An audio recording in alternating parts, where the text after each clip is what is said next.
In the summer of 1942, the German troops developing their offensive went to the city on the Volga, to Stalingrad.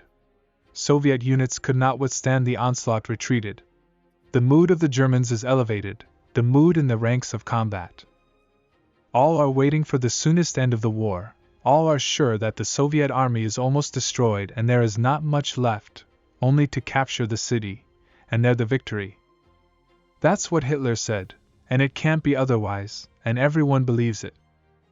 The Wehrmacht High Command, confident in its success, sends to the front line a journalist from Berlin, with a special assignment: to document the feat of German soldiers and most importantly to make sketches for the future medal for the capture of Stalingrad.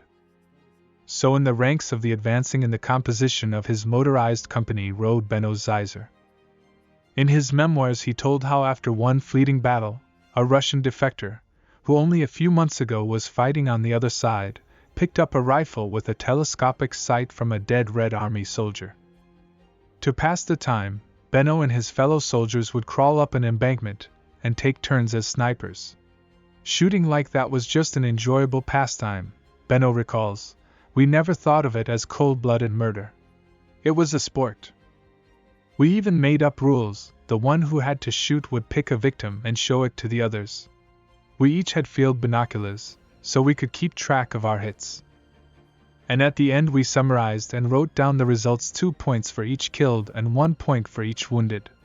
Once a fellow soldier hit Molotov cocktails placed in front of the trench. These bottles were filled with a flammable substance that was used only against tanks. The shot produced real fireworks, and the Russian soldier danced in front of the trench, trying to throw off the burning Molotov cocktail.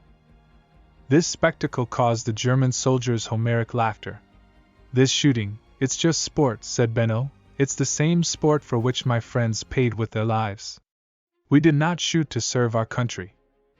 Perhaps, I say this in all honesty, we did it simply because we happened to find a rifle with a telescopic sight and knew how to use it. On the other hand, when we touched some dead man, dead or alive, the dead or alive often went up in flames.